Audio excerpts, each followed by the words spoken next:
Today on Radical Personal Finance, it's live Q&A.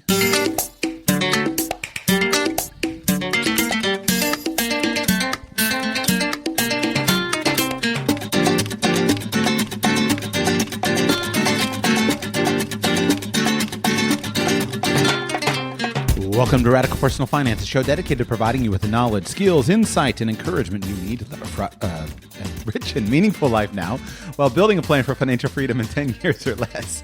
My name is Joshua Sheets. Today is Friday. That's what we were going for. Today is Friday, September 29, 2023. And on this Friday, we have live Q&A.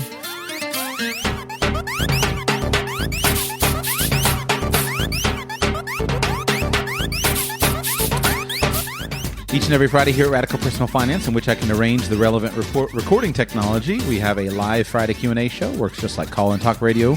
You call in, talk about anything you want, ask any questions, make any comments, bring up any topics of conversation. If you would like to join me for one of these Friday Q&A shows, you can do that by becoming a patron of the show. Go to patreon.com/radicalpersonalfinance, patreon.com/radicalpersonalfinance. Sign up to support the show on Patreon, and that will gain access for you to one of these live Q&A shows. We begin with Derek in Maryland. Maine, sorry. ME is Maine. Derek in Maine, welcome to the show. How can I serve you today? Hey, good afternoon, Joshua. Thanks for taking my call. You may or may not remember this, but I purchased some of your time back in, you were having I believe it was a Black Friday special, and I took advantage of that. And we had chatted. I had some questions about kind of the path that I was on with my career, and you gave me some really encouraging advice at the time, which was I should probably start looking into getting better at software and changing my career. That was advice that I valued. The conversation was excellent, but I will admit that I tabled it because, as life does, life has momentum, and so I tabled the idea for a while, and some things have come up, and there's an opportunity that will allow me to actually move back up closer to where I want to move, pursuant to the first within your framework of thinking, kind of the second thing that you should be thinking of. The first being who you want to live with, second being where you want to live, and I based on the fact that I have a GI Bill, which I don't know how well you understand that benefit, the post 9/11 GI Bill. I've been considering. I found a university that actually caters not only to my needs as a mid-career person to get a master's in computer science and engineering, but they offer pretty significant benefits with regards to if you plan on staying in the state of Maine, if you plan on they actually work with the state of Maine to try to actually build out. That's kind of their mission. But getting to my question is, I'm 36. I'll be 37 next year, and I'm 13 years into a career. If I were to go full time, which the GI Bill, the way it's structured, encourages you to do, is that something that might be looked at unfavorably as like a gap in your resume? Or if you have decided that mid-career that you're going to get more serious about being technically proficient and you're going to take that seriously, is that something that they will look at? Most employers will look at as a gap in your resume or an enhancer? Your idea would be after completing your college degree to get a job in the software field? Correct. I think that especially in the software field, that kind of question is largely irrelevant. In the software field especially, you're judged by what you can do. You're not judged by your degree, whether you have a college degree or not. The college degree could be obviously a form of certification if you were studying some kind of computer science or advanced form of computer science that works well in a classroom setting. But I think more than most other fields, software is something that is based upon competence, and it's relatively simple and straightforward to test and demonstrate competence. And so for that reason, especially, I wouldn't worry too much about a gap in the resume. If that's the direction that you believe you should take your career, then you should go in that direction as quickly as possible. And if what you need to do is go to college and that makes sense in your overall life plan to go full time, then go full time. That is not in any. So let's talk about a gap in a career. Let's pretend it weren't from a software perspective. I think, first of all, the worries about a gap in a career are probably things of the past more so than the present. I want to be cautious in that opinion because I'm not a recruiter. I don't work in the trenches every day. But it just seems to me that that kind of feels like a layover from 1977. Meaning that there was a time in which it was expected that a man goes to work, he works at a company, he does his entire career there, he's at that company for a very long time. That was the culture, that was the expectation. That culture and that expectation disappeared. It disappeared in the sense that now is completely expected that you do multiple jobs and that you're at a company for a few years here and there, and just a few years at a company is certainly considered perfectly normal.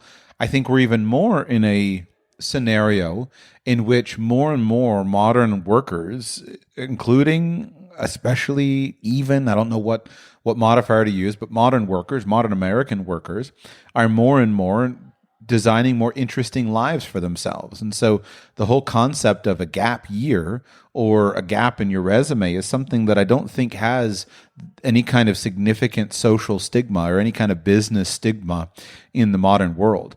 I think the only stigma that you want to avoid is the stigma of not having been hired.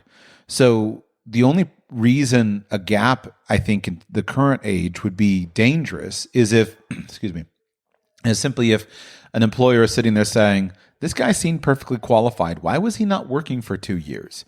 And so if there's a clear story, as in, I went to college to get a degree, here's my degree that I completed, done. That fear is erased from the employer's mind.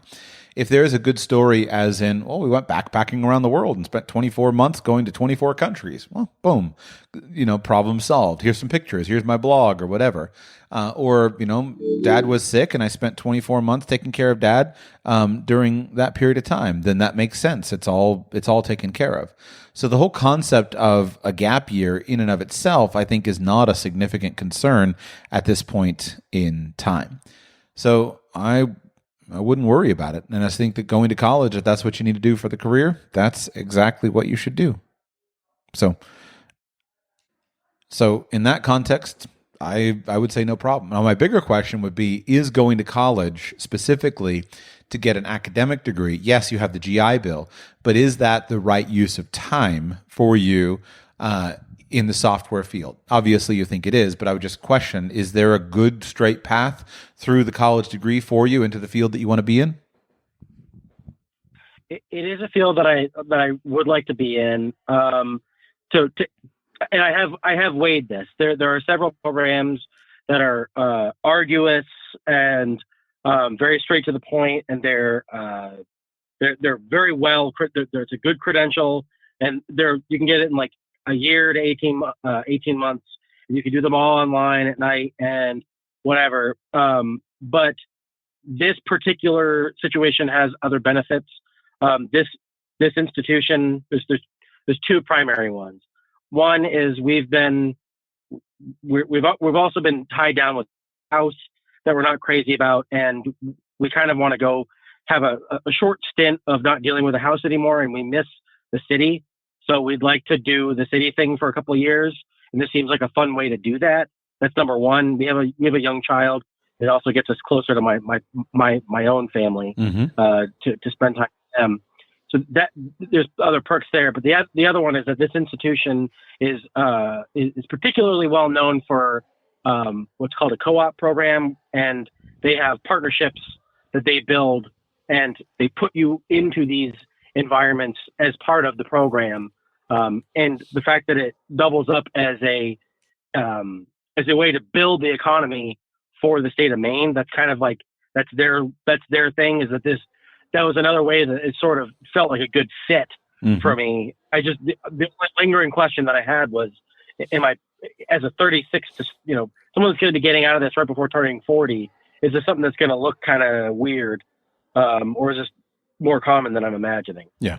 I don't think it's going to look weird. What I would say is simply that you, and this would be regardless of it looking weird, for all the reasons stated that I'm not going to repeat, I don't think it's going to look weird. What I think you should do is simply use the time very effectively.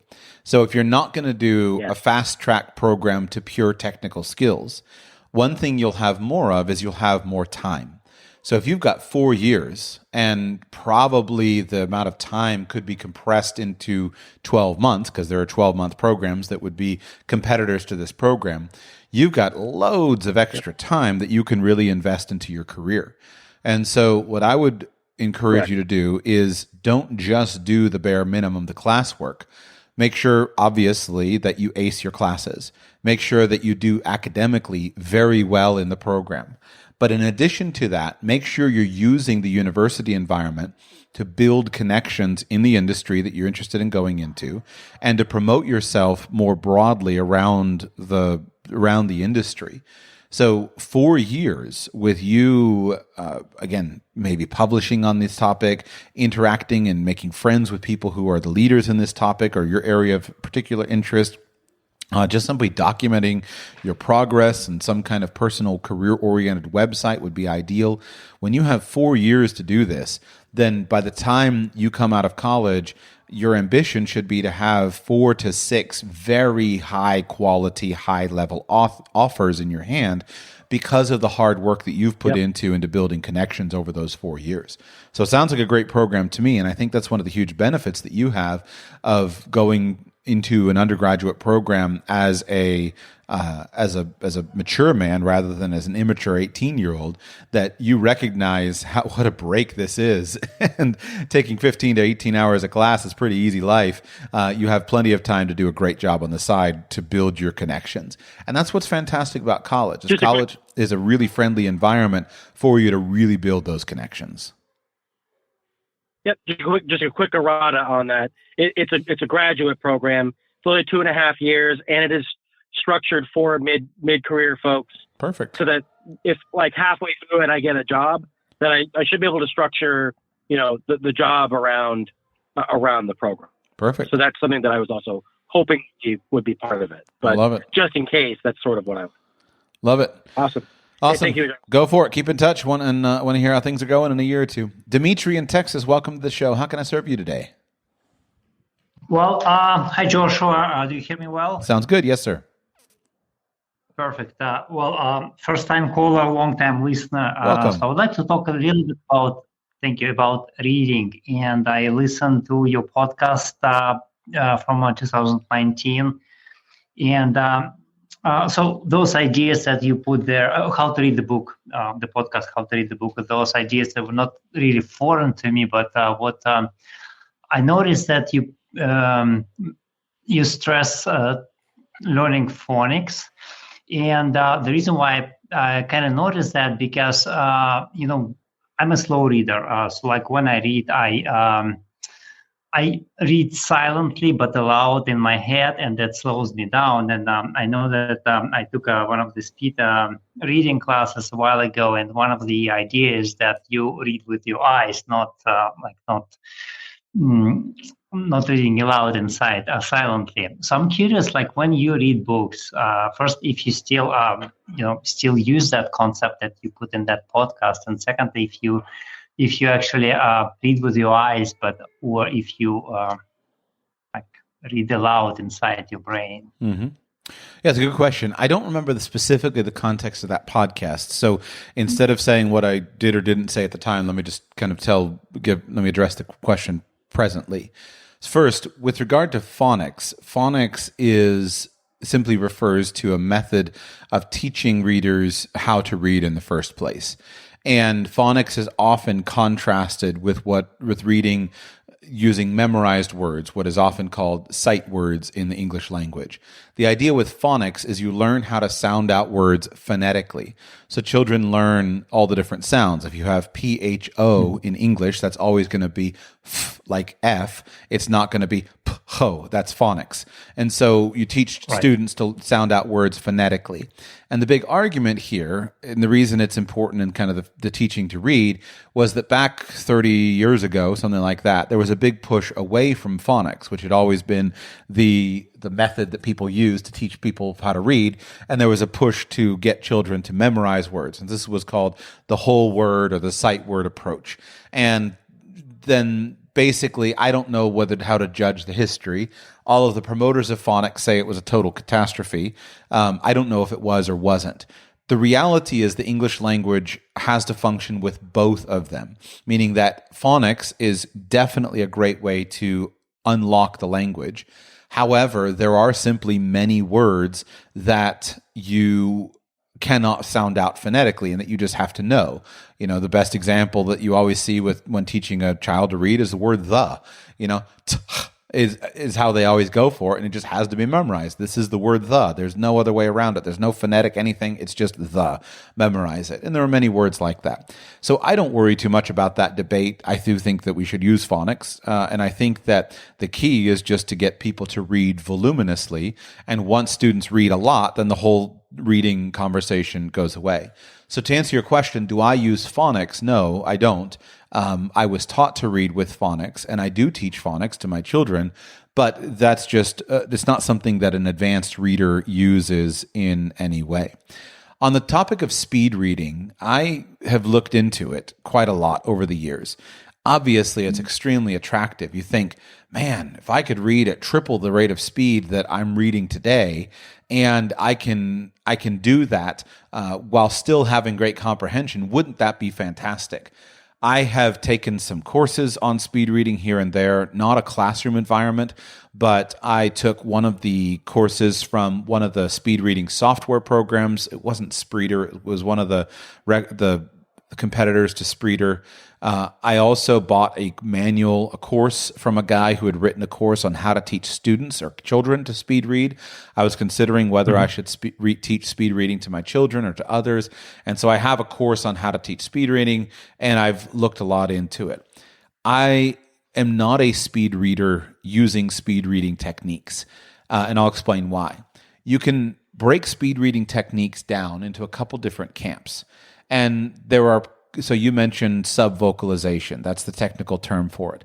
One of the first lessons that they teach people is that you should avoid subvocalization, which means you should avoid trying to sound out words in your mind while you're reading them.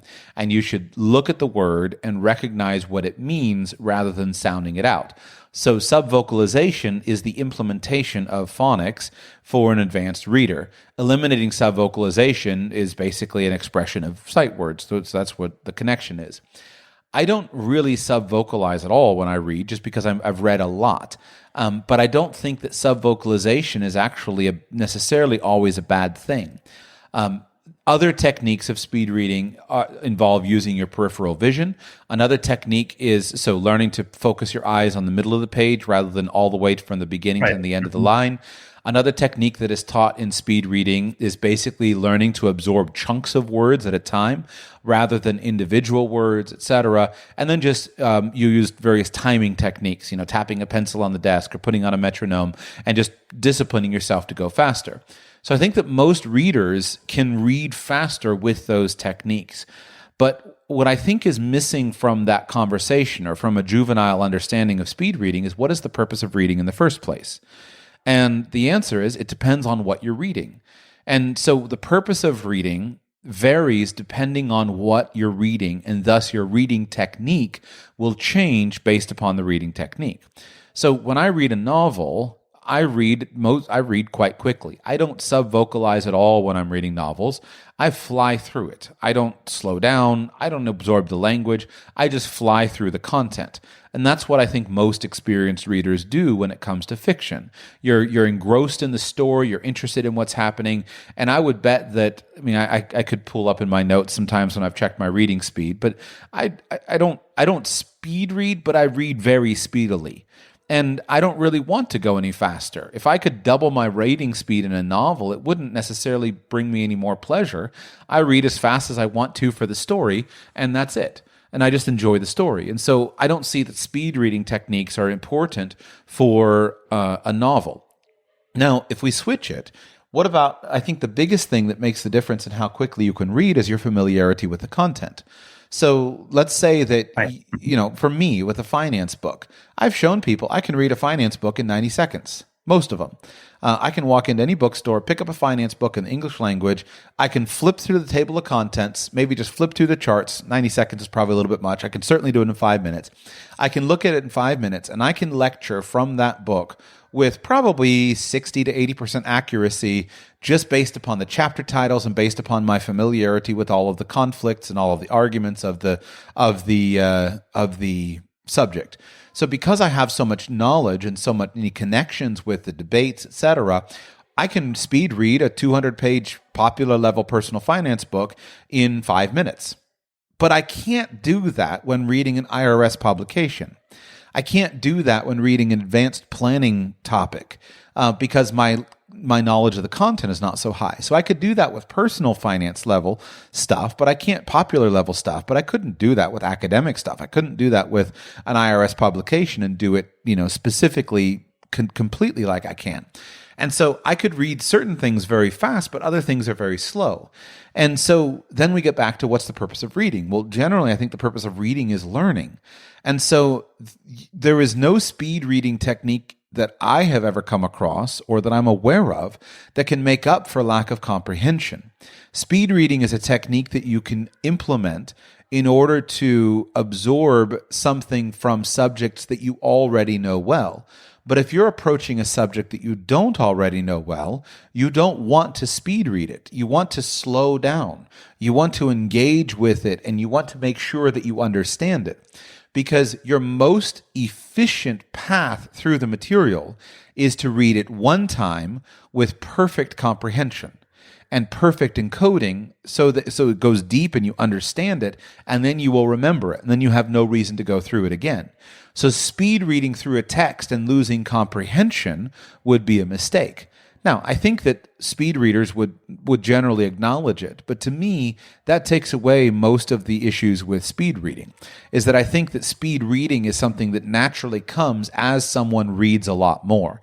And some of the techniques are probably helpful. So if you're reading and you're not a skilled reader, being reminded to just read more by putting on a metronome or tapping with a pencil or just consciously reminding yourself, pick up the pace, will show you that you can actually read a lot faster.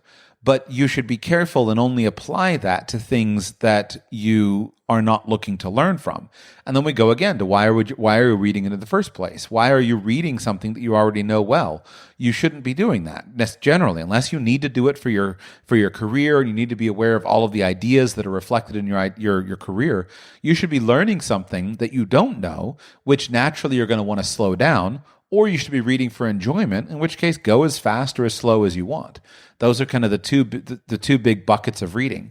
And so reading things that you can read fast just to show yourself that you can read fast might be a useful exercise for you to do 10 minutes a day that could reflect on other things, kind of like a piano player will warm up with scales or other finger exercises. Maybe as a reader you might do that for a time, but I don't think it is a great exercise. What I think is a better exercise is just reading more.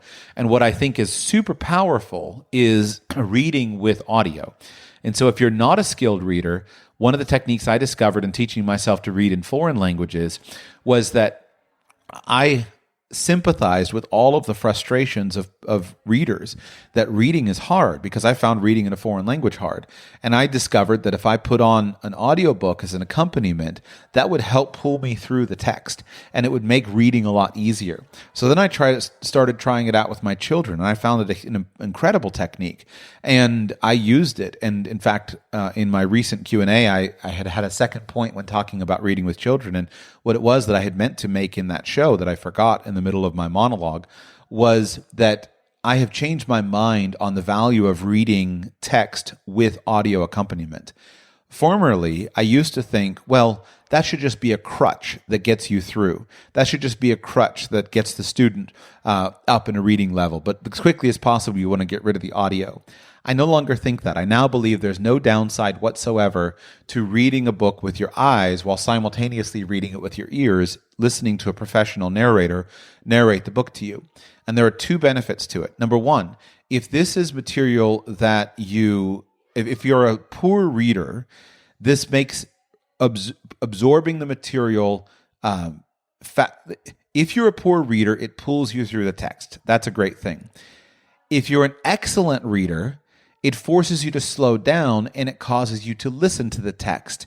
So you might be able to remember it better. So in contrast with the speed reading class where they teach you to not sub-vocalize, I think there's value in vocalizing the text because you can possibly remember it better because it's imprinted in a stronger fashion because you're slowing down as you work your way through it. And then if you're reading something that has beautiful language, I think that a big benefit is that beautiful language is imprinted in your mind in a better way. A few months ago, I went to a homeschooling conference where I listened to several talks by Andrew Pudawa, I think, the guy who started the Institute for the Excellence in Writing. And he gave this presentation, and he was talking about how to create great writers and children. And one of the things that was really wonderful that he described is he talked about the value of listening to books. And he said that in his observation, sometimes readers didn't turn out to be great writers because they devoured their books so fast they didn't absorb the language. And that's something that I have done, is that I just devour something and you fly through all the beautiful language.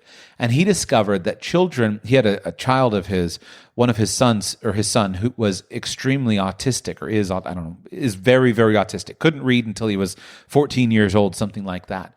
So he just listened to audiobooks. Basically, his entire homeschool education was audiobooks until he was an early teenager and they finally somehow cracked the code on reading. Dyslexic, not autistic, dyslexic. And he discovered that when his son was writing, his son was a very skilled writer because he had listened to the language rather than reading it, and that he had absorbed it more. And Pudawa's comment was that if you want your children to be great writers and they are reading great literature, sometimes you need to make them listen to it so that they slow down and actually absorb the language and don't just fly through it. And he was ultimately the one that convinced me that whenever I can find an audiobook that is the same translation, same version, etc., then I'll have my students read and listen at the same time so they get the benefits of being exposed to the language and having stronger memory of the content rather than just flying through it. They'll get plenty of reading with the stuff that I can't find audio for. But when I can find an audio, I always am now having my students and I myself, although I don't do it much in English, I just want it to go faster generally. But for when you're trying to learn something, reading and listening to it at the same time is helpful. So those would be my comments. And I totally, I've been at the conference of Andrew Pudawa several years ago, so I know what you're talking about. And my challenge with my kids is that they listen at 4.0, and I don't know how much comprehension they got. So I'm trying to slow them down in that aspect. But going back to that, like selective reading, when you list, let's say you take finance book and you kind of skim through that in 5 minutes. I think I caught myself that my challenge is that even if I know the topic, I'm a little bit afraid to miss any new ideas. And that forces me to read it from page to page, like almost every word. And I just want to say thank you for that podcast back on 2019, because now I'm reflecting on that idea that you don't have to read like page to page, but actually skim for new ideas. I'm just will reconsider, I guess, my reading approach. Yeah. It's a really fascinating topic. How to read a book or how to be a reader is something that is worth thinking about.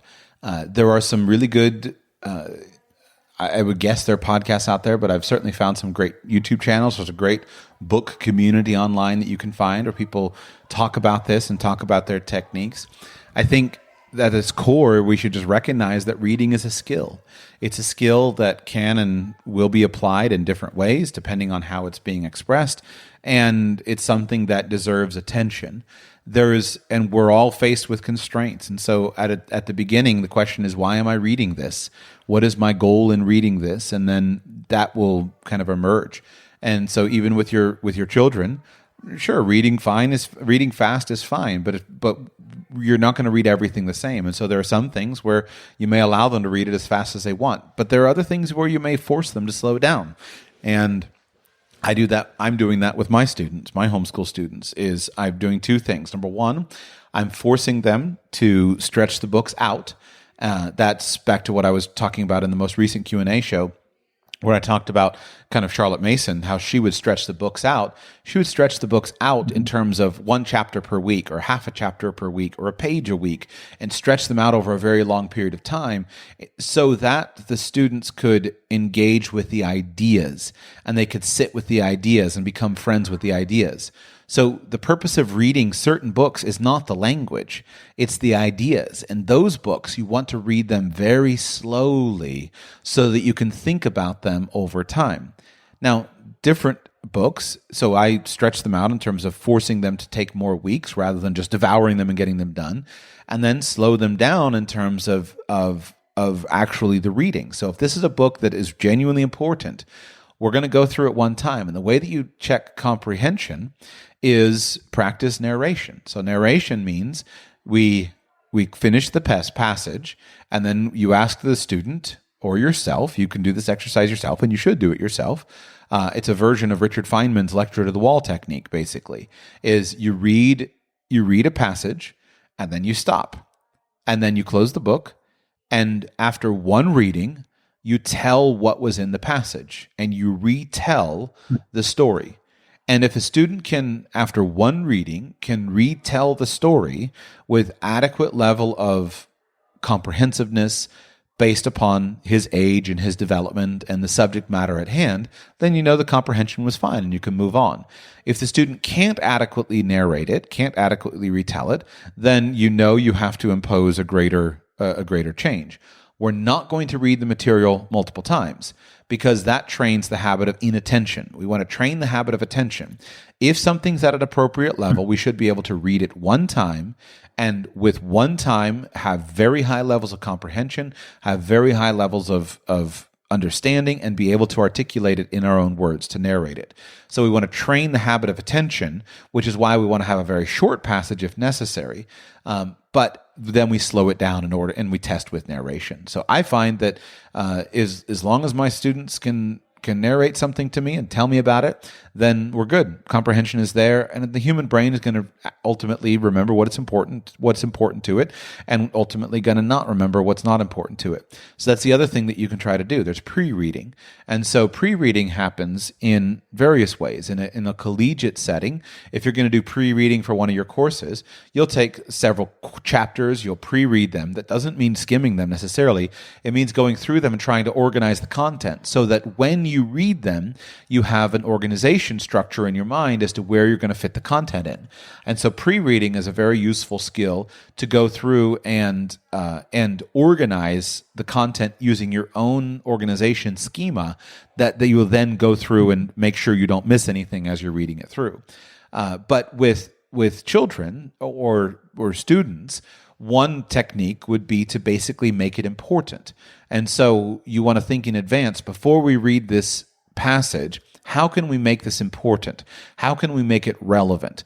Because a lot of times we don't remember what we read because it's not important to us and it's not relevant to us.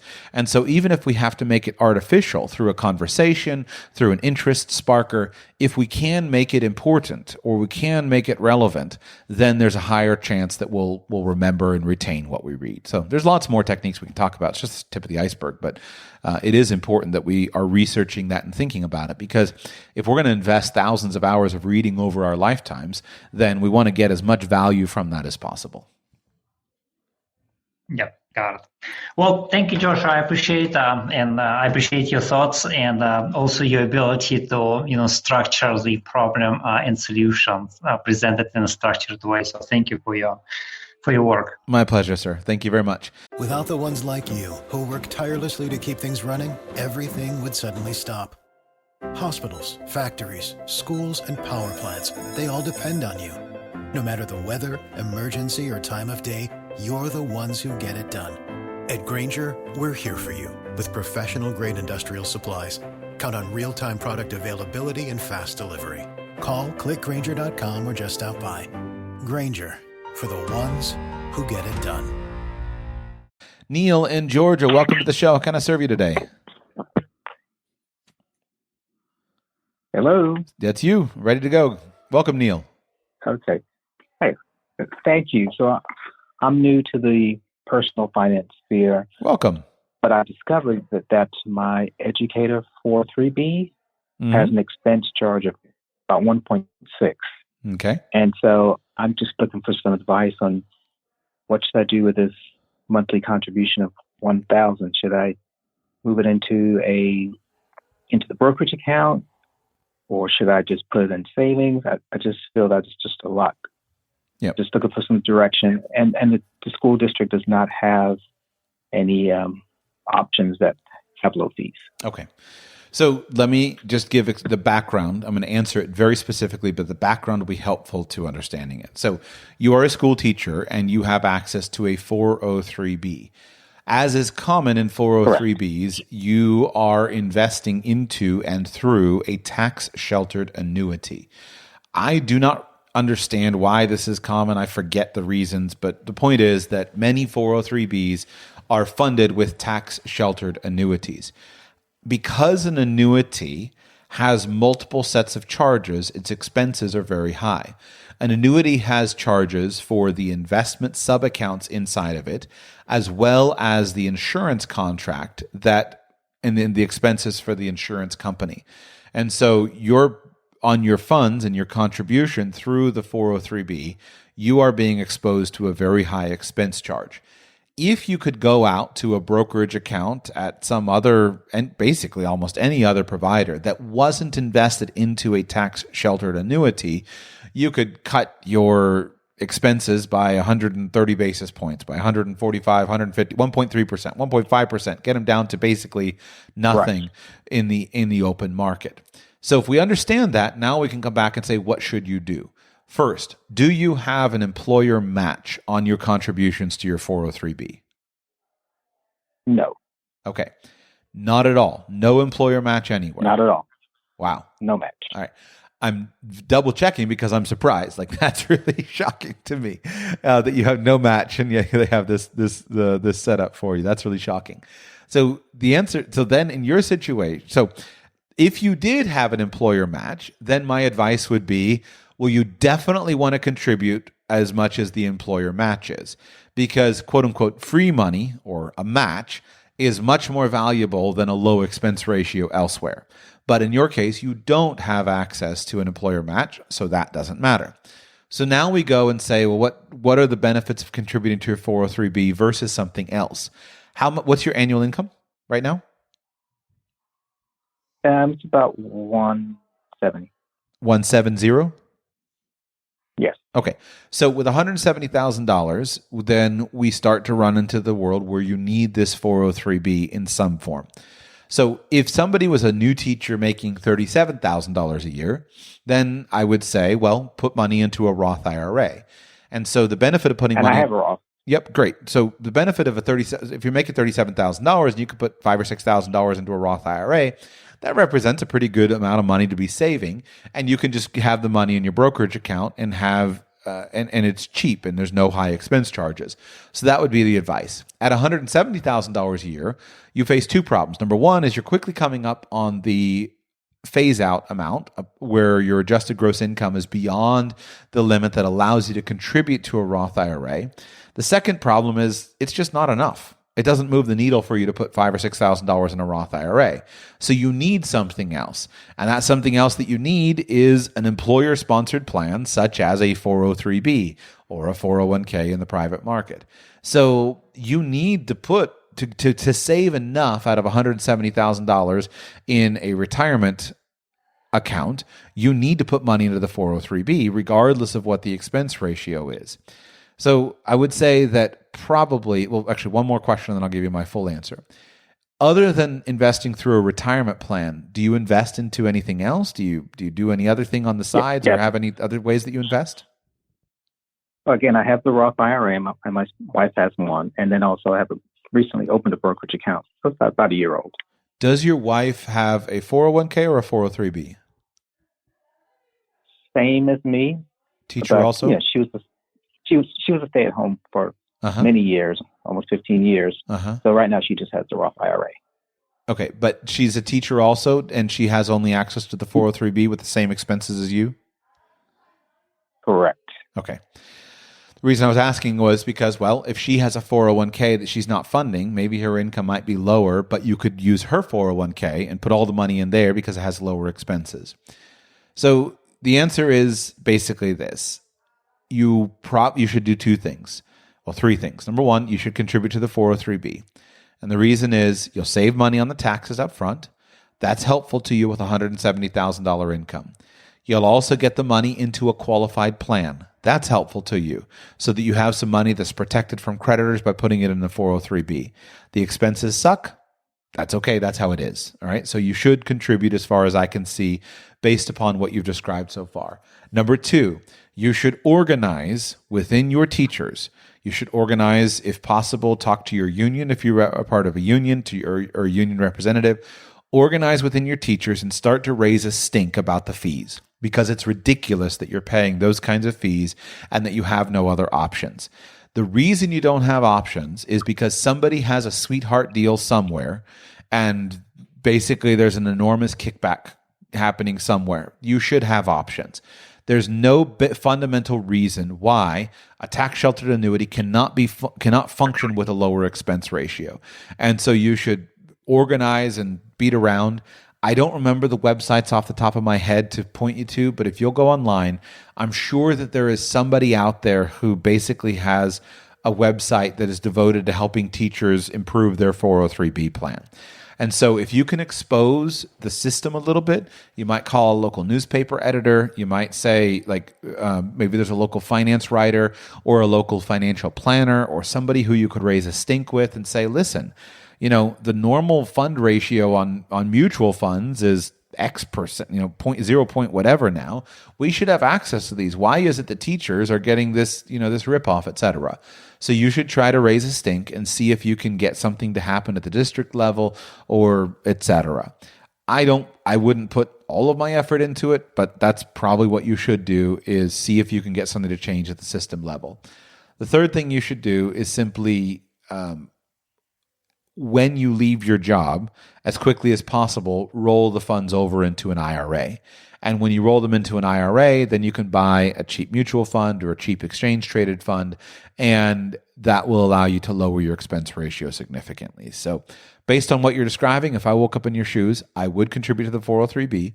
I would contribute all that I could to the 403B because I need the tax deduction, I need the qualified plan protection, et cetera. I would go ahead and do that. I think it's okay, but I would ask around, try to figure out why we don't have better options, and then when I left that job, I would as quickly as possible move it over. If at some point you develop an alternative investment strategy, then this would be a reason to go to the alternative investment strategy. But I myself would not choose to just contribute to a taxable brokerage account just because it has lower cost funds. I want the tax deduction up front. That's hard to make up for. And I want the creditor protection from the qualified plan. Okay. Well, thank you. My pleasure. Anything else? No, I think that's it. Great. Appreciate it. That concludes my live callers, but I have an enormous list of unanswered questions on the Patreon page. So we're going to continue with Zach's question. Zach writes in and says, "Hi, Joshua. I burned out and quit my job last week. In this instance, it wasn't a hard decision to make as I had been assigned a lot of new work quickly, and then it in short time aggravated mental and subsequently physical symptoms that made the income less important than my health." Yeah, take care of your health, man. Regardless, it's starting to become a pattern of thinking this career path, I'm currently a project manager, isn't my purpose, and I don't see any further growth I want to pursue in it. Given this, I guess my question boils down to, how should I approach thinking about my next steps? I'm open to a lot of possibilities, but is there a framework or a state of mind you could recommend or point me to that I could use as a starting point? I guess what I'm saying is, how can I approach this so that whatever next decision I make, it's in pursuit of something that gives me a chance at fulfillment and ultimately purpose for my family and I? I suppose when you have limitless possibilities, it's difficult to know where to begin and not just impulsively go towards what interests me initially. I understand my question is quite open-ended. I suppose that's how my mind feels at the moment, but I'd be glad to try to clarify anything I can. Thank you in advance for any guidance. So it is an open-ended question, and you gave me just a few details, and I'll just talk about this broadly and kind of give you my framework. So let's go back to the beginning and talk about what's the purpose of work. Why do we work in the first place? So at its core, there are multiple levels of which we could answer this question. The first level is obviously, well, I need money. Most of us like to work because we like to eat. And if a man doesn't work, neither shall he eat. And so we like to eat, so we work. So I need money. That's obvious.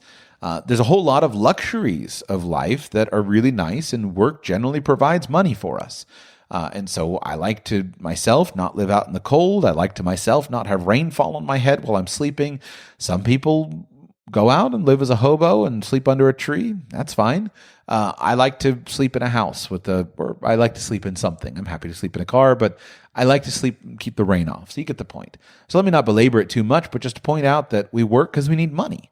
And that's one basic reason for work. And so when you quit your job or something, you immediately, of course, need to do an overall assessment of what's my need for income. And you mentioned family here. A big driving factor is going to be what's my need for income and lifestyle. I don't know why, but forever, I've always been attracted to kind of the vagabond lifestyle. The people who either they vagabond around living out of a backpack or they live in their car or something like that. But there's an enormous community of people around the world that has chosen to live inexpensively in order that they don't have to work so much. And so let's say maybe your low budget estimation is $500 a month. There's guys out there guy will get divorced. He's has no money whatsoever. He'll go buy a box truck, fix up the back of his box truck, put a bed in there, have a nice stove. He can make his meals. And what else does a guy need? And so he recognizes, I don't need much money. I just need $500 a month. And he does a little bit of labor here and there or has some savings and lives cheap. Another guy will go and, again, usually it'll be a single guy, but he'll go and live out of a backpack and he'll travel the world and he'll live in $10 a night hostels and just live cheaply. There's vagabonds all around the world that live that way. And so if you didn't need much money, then you wouldn't have to work very much to provide for it. And if you wanted to live one of those lifestyles of sleeping in your car or sleeping in a converted pickup truck or sleeping in a tent in the woods and eating beans and rice every day, you don't need to work much. Now, if you want to do something different, though, let's say you have a wife, you have children, and you want to provide your loved ones with more, and you want to get ahead yourself, you want to save money, etc., then you might do more. You're going to want a job that provides you with more. I take a great deal of enjoyment from providing for my family. I've got a lot of dependents, and there's certainly times when I think, wouldn't it be nice just to be a vagabond? But at this point in time, I've made other decisions, and I'm happy with those decisions. I have no interest in changing them. And so I have a responsibility to others. I have a responsibility to earn more and not subject them unnecessarily to that lifestyle. Now, I think that certainly if situations warranted, if we were living in a Great Depression and the best I could do with as much labor as I could do was us living out in a tent in the woods, then I would be an honorable father in doing that if that were the best I could do. But in my situation, that's not the best I could do. And in your situation, that's not the best you could do either. And so you have a responsibility to provide the best that you can for others. And so that's why most of us are certainly going to turn away from living in a car or living in a tent out in the desert, and we're going to turn in favor in the direction of something else. But that's the first reason we work, is because we want to provide something. And you'll assess kind of the next level or the level of provision that you need for yourself and your family, and then you'll make choices based upon that. But that's not the only reason we work. Why else do we work? Well, I think we work because work is good for us. I believe that man is built to work. He's designed to work, and a man who's not working is a man who's generally not fulfilled and is generally not fulfilling his purpose. And so I think that work is something that's fundamentally good for the human condition and to be embraced for that reason. And so even if you could get by on an hour or two of work here and there, I think you should work more. I think work is good for the soul. And it's a core part of God's calling for man, for all mankind. And so, but what I don't think applies to that is that any definition of what that work has to be. One man may work diligently tilling the ground. Another man may work diligently filling the air with words, as I myself find myself right now. They're both work, but the point is that there's something more than just money. There's a sense of purpose, there's a sense of mission, and there's a sense of filling the time. So you've got 168 hours in a week. Let's say you're going to sleep 8 hours a night. That sounds like pretty good to me. 56 hours gone. So you're left with 112. Is that right? 112 hours. So how are you going to fill those 112 hours? That's the question that we all face, is how do I fill my 112 hours? And a good portion of that is going to be filled with work. And so I think that if you could find some work that seems like a good use of time, then great. But that doesn't have to be any particular kind of work.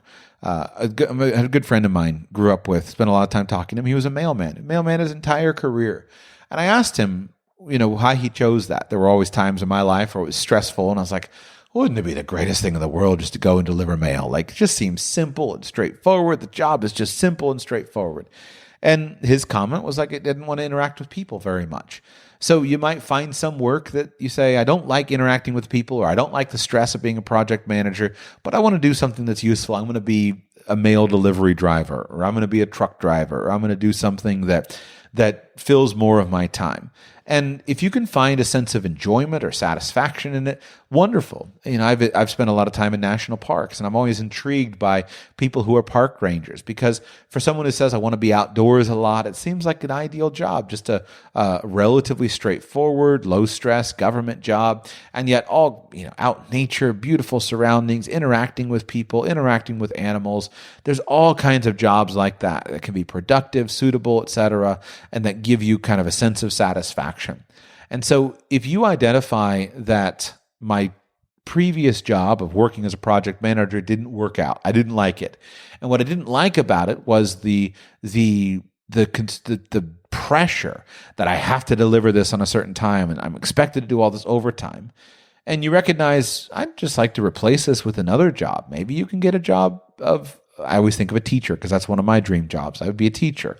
And if a classroom teacher, you have to be accountable for your class, but there's no deadlines. It's not like we're not sending a man to the moon. We don't have to be called in on Saturday night by Elon Musk to go and work crazy hours. We just go to the classroom, we show up on time, we do our job, and we leave. Done. Simple. And there's many jobs like that. So you might replace it with a job that way. And that can give you a great sense of satisfaction. And the satisfaction here that I'm focusing on is the satisfaction of a job well done. Not the satisfaction of what the job does, but the satisfaction that you get in doing a job well. I believe that work is important for mankind, but I don't think that we should judge the outcome of the work in that judgment, meaning that let's say that there's a guy who's doing a very simple work, but he's doing it well. It's honest work. It's not immoral, but he's doing his job well. He's doing something. A bricklayer who's laying a brick wall, That may not be considered by many to be a noble task, but I believe it is a noble task.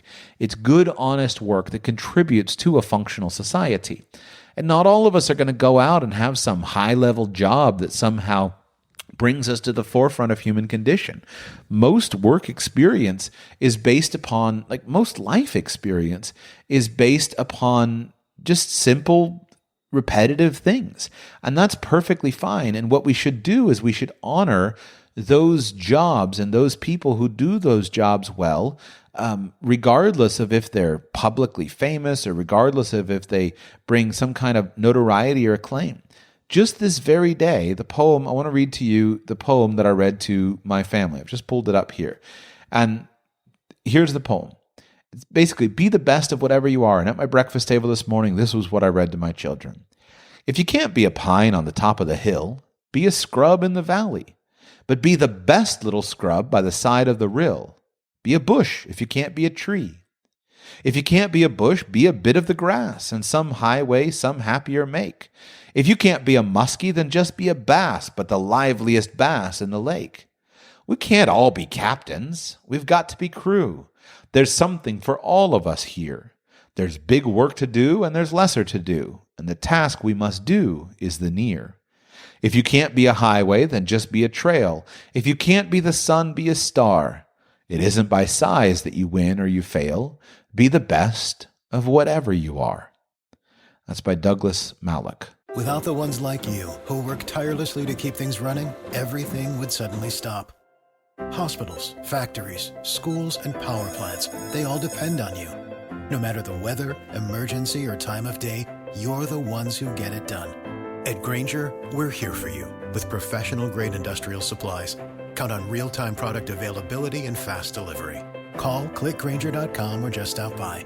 Grainger, for the ones who get it done. And so I really believe that that is important. And I believe that we can fulfill our life purpose by doing productive work. And that if we don't do that productive work, we are harmed by it, and our society is made poorer for our lack of productivity. But I remind you that you get to choose the work that you do. One man writes a poem, another man builds a wall. The man who writes poetry is not going to be happy doing anything except writing poetry. And the man who builds a wall is going to be one who's building the wall. So we don't need to look for some kind of great impactful work. We just need work that satisfies our bills and our living conditions and does something that contributes to society. And I would like to do a better job. I'm trying to emphasize this point. I'd like to do a better job emphasizing the ordinary and the mundane as being useful and valuable, no matter the job. If the guy who is supposed to do it doesn't show up and do it, we have a problem. And I think you see that, especially as men are dropping out of work, which is a big problem across the United States right now, that men are choosing not to work. We see the impact in them, and we also see the harm in society that is coming from that. And so those are the first two levels. The first level was we work because we need to make money. How much money do you need to make? That's going to guide your decisions. Work number two is we work because we're called to work. God orders us to work. And as men who are called to work, we find something to do and we do it. And you choose what that is, but doing work is good for the soul. And it's good for you to have a structure to your week, a meaning and a purpose to your life, and improve society. Then I would say the third level is kind of that very lofty level that sounds really awesome. And that would be some kind of work that is done for passion or for impact or for like an impact on the world, right? Purpose, something that involves some kind of general sense of purpose. You know, my friend, the mailman, he didn't have any purpose in his work. He didn't see himself as changing the world because of this particular letter, or sadly at the end of his career, this particular piece of junk mail that is being delivered. It's not like no one's going to write a novel about he's not Napoleon. He's not Alexander the Great. He's not Elon Musk or whomever, you yourself would see as a world changer. And yet, again, I would affirm that he's no better or worse a man than anyone else he did his job honorably and well, and we shouldn't expect that everyone is going to change the world. It would be ridiculous to think that were even possible. And so sometimes I think we're in a world in which we've accepted almost the ridiculous as being commonplace. That didn't come out quite right. Basically, what I'm saying is I find it amazing that it seems to me like many people now think they need to be extraordinary. Well, if everyone is extraordinary, no one is extraordinary. Extraordinary only comes and is measured against the backdrop of the ordinary.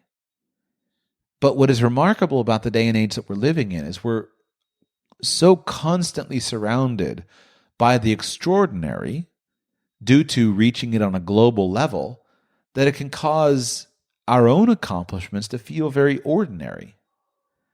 Because the best and the brightest in the world are always available to us. And so think about it. Here's how I think about it. Because genuinely, this is something that bothers me. I often feel myself a bit embarrassed about my lack of success, about my lack of, notoriety. I should do better. I could do better, etc.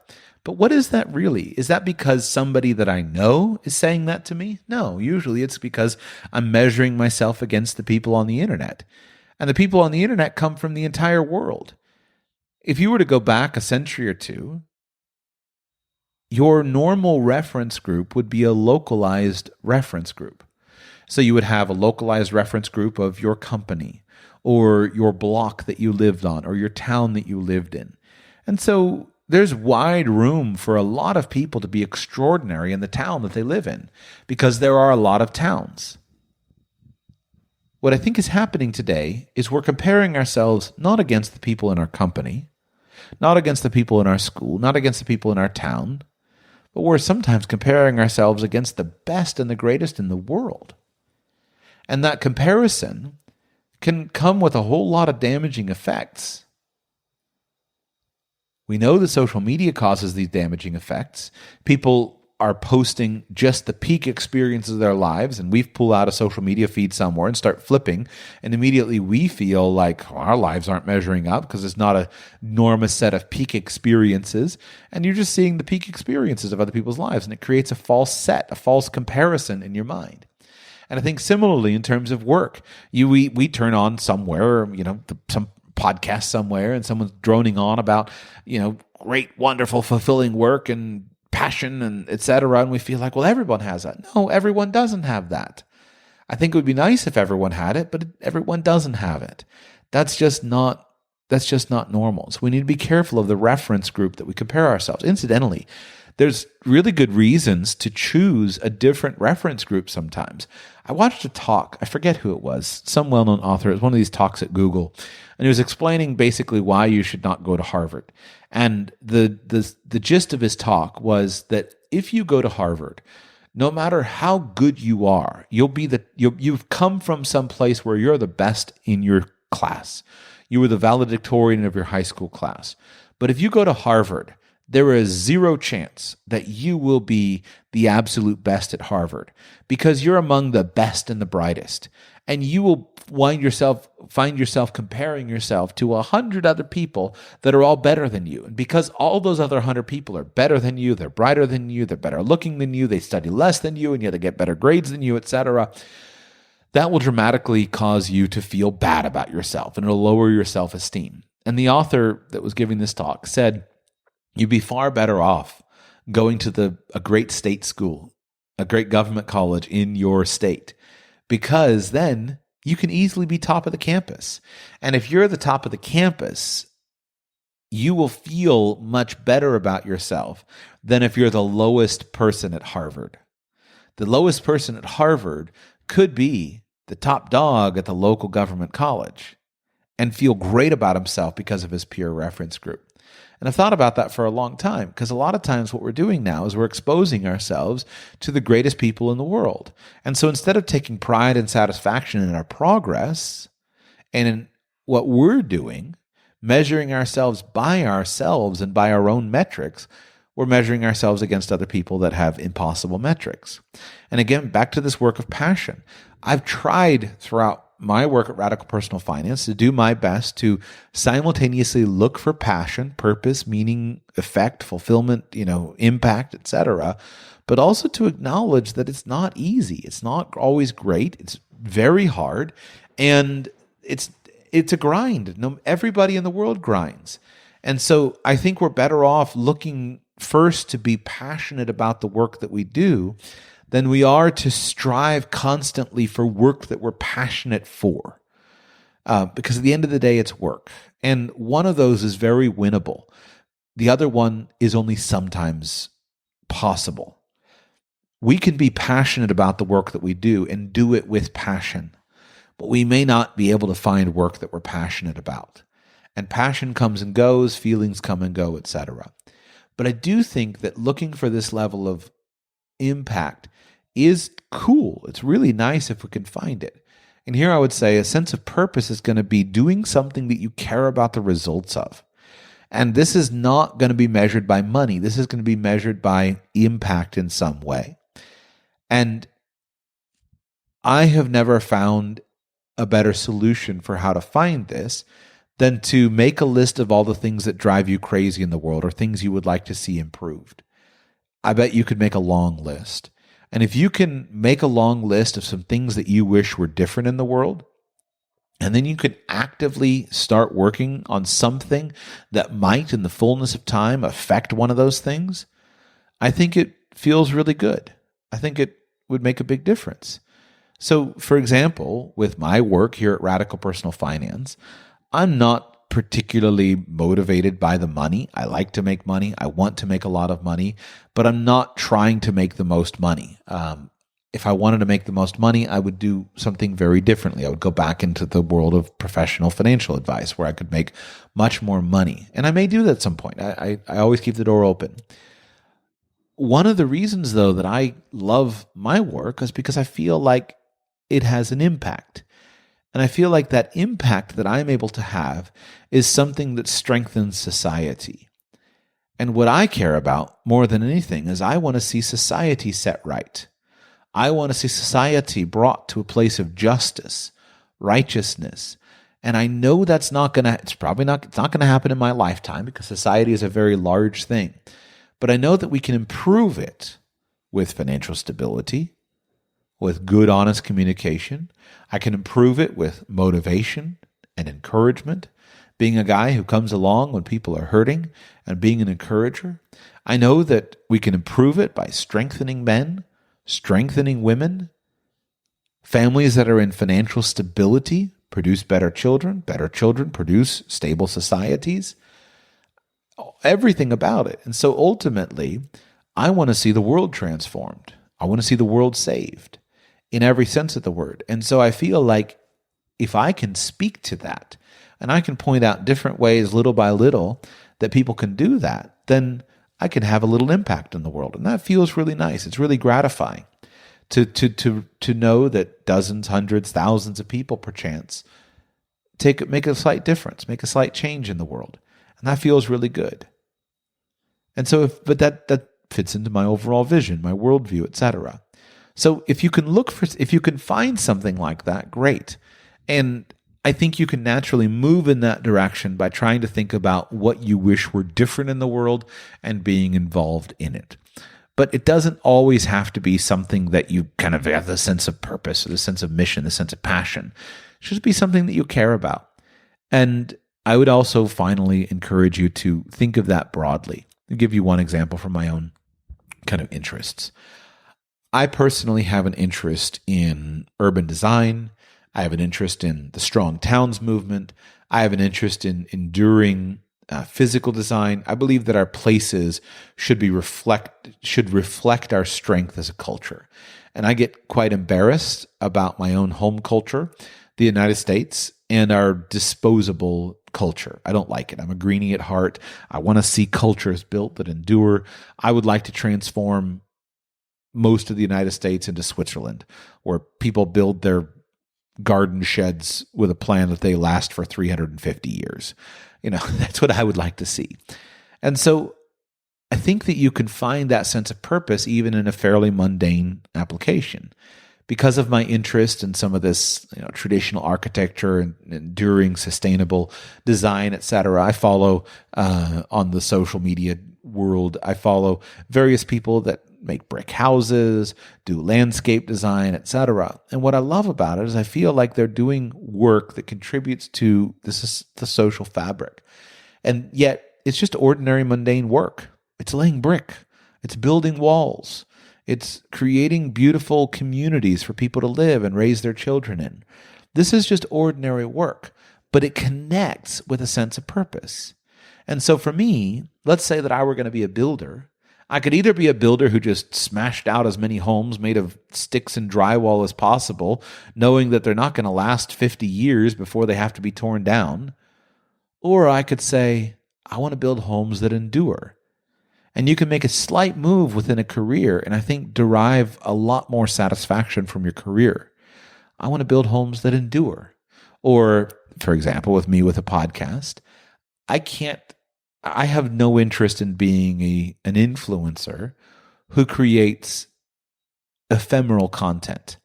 I can't bring myself to even post it.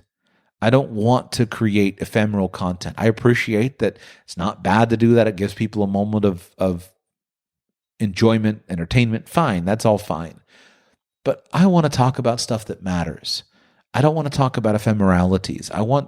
If I'm going to go through the work of articulating my thoughts, I want them to be relevant today and also relevant in a week. If possible, I'd like to be them to be relevant in a year. It'd be my dream that they be relevant in 5 years or 50 years. Certainly my podcast content can't always be relevant in 50 years, but that's an ambition that I have. And so this is just an example to say that here's how you can get to purpose. You say, I need a job. Okay, a lot of things I can do to have a job. I like to build stuff. Makes me feel good to build stuff, and I want to build stuff that lasts. So I'm going to go and build beautiful brick homes for real people that will last a couple of centuries instead of flim-flam stuff that's going to fall apart in a few decades. Or I want to be a great teacher or something. I want to impact the lives of these students in a way that's going to go on. And I'm going to fight for it. By the way, I think most teachers have that ambition when they begin their careers, and then the system is so destructive to them that they lose it in the difficulties of the day-to-day. And many professions have the same thing. And yet any person can turn. Doctors face the same thing. They go into medicine full of noble aspirations to cure the sick, and then they often find themselves ground up and spit out by a system that is not always focused on curing the sick. But the day you decide to change it, you can change it, and you can go and connect with that longer-term purpose. But don't think it has to be huge and grandiose, and don't think that it's something that you can find immediately necessarily. I close today's podcast with those words that I already said. If you can't be a pine on the top of the hill, be a scrub in the valley. But be the best little scrub by the side of the rill. Be a bush if you can't be a tree. If you can't be a bush, be a bit of the grass, and some highway some happier make. If you can't be a muskie, then just be a bass, but the liveliest bass in the lake. We can't all be captains, we've got to be crew. There's something for all of us here. There's big work to do, and there's lesser to do. And the task we must do is the near. If you can't be a highway, then just be a trail. If you can't be the sun, be a star. It isn't by size that you win or you fail. Be the best of whatever you are. Thank you for listening to today's podcast. As we close, if you would like to join me next week, go to patreon.com/radicalpersonalfinance. I remind you also still taking reservations for my January event in Panama. For information on that event, go to expatmoney.com/radical, https://expatmoney.com/radical for all of the details on that event. I would really love to come and hang out with you in January in Panama for a week. For the ones who work hard to ensure their crew can always go the extra mile, and the ones who get in early so everyone can go home on time, there's Grainger, offering professional-grade supplies backed by product experts so you can quickly and easily find what you need. Plus, you can count on access to a committed team ready to go the extra mile for you. Call, click Grainger.com, or just stop by. Grainger, for the ones who get it done.